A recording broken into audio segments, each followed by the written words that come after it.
শুধু গ্রুপ পর্বের টিকিট বিক্রিতেই 40 কোটি টাকা লস হবে ভারতের। এছাড়াও আইপিএল ব্রডকাস্টিংয়েও লস হবে কয়েক কোটি টাকা। এছাড়া যদি বাংলাদেশের সাথে বিশ্বকাপে মুখোমুখি হয় ভারত, সেক্ষেত্রে আরও লসের মুখে পড়তে হবে ভারতকে। খেলতে যেতে হবে শ্রীলঙ্কায়। এছাড়া লজিস্টিক আনা নেওয়ায় ভুগতে হবে ভারতকে। বাংলাদেশ ভারতের ক্রিকেটীয় এই রাজনৈতিক লড়াইয়ে এখনও পর্যন্ত বড় ক্ষতি হচ্ছে ভারতেরই। আরও বিস্তারিত শুনুন প্রতিবেদনে।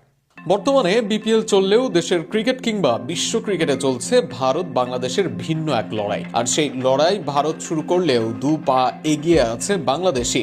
9 কোটি টাকার ফিসকে বাদ দেওয়ায় বাংলাদেশে নিষিদ্ধ হয়েছে আইপিএল সম্প্রচার, ফলে কয়েক কোটি টাকার লস হবে ভারতের। শুধু তাই নয়, বিশ্বকাপেও ভারতে যাবে না বাংলাদেশ। এতে করে আরো বড় লসের মুখে পড়ছে দেশটি। হিন্দুস্তান টাইমসের প্রতিবেদনে বিসিসিআই লোকসানের সম্ভাব্য 3টি উদাহরণ তুলে ধরা হয়েছে।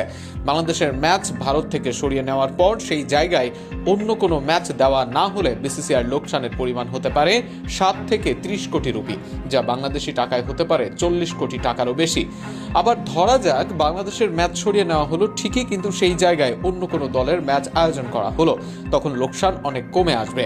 তবে বাংলাদেশের বদলে যদি ইতালি বনাম নামিবিয়ার মতো ম্যাচ হয়, তবে দর্শক চাহিদা তো আর এক থাকবে না, সেক্ষেত্রেও লস হবে দেশটির।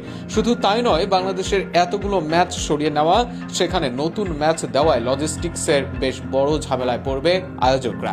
শুধু তাই নয়, কোনোভাবে যদি সেমিফাইনাল বা ফাইনালে যায় বাংলাদেশ ভারত, সেক্ষেত্রে ভারতকে নিজেদের দেশ ছেড়ে খেলতে হবে শ্রীলঙ্কায় গিয়ে। এই ম্যাচের টিকিট থেকে বড় লসের পাশাপাশি নিজেদের কমফোর্ট জোন থেকে বাইরে যেতে হবে ইন্ডিয়াকে। তাছাড়া শুধু গ্রুপ পর্বের ম্যাচে যদি 40 কোটি টাকা লস হয়, তাহলে বাংলাদেশ গ্রুপ পর্ব থেকে পরের পর্বে গেলে সেখানেও ম্যাচগুলো হচ্ছে শ্রীলঙ্কায়। এক কথায় তাতে 40 থেকে 80 কোটি টাকারও লস গুনতে হতে পারে ভারতকে। অন্যান্য অসুবিধা তো রয়েছেই।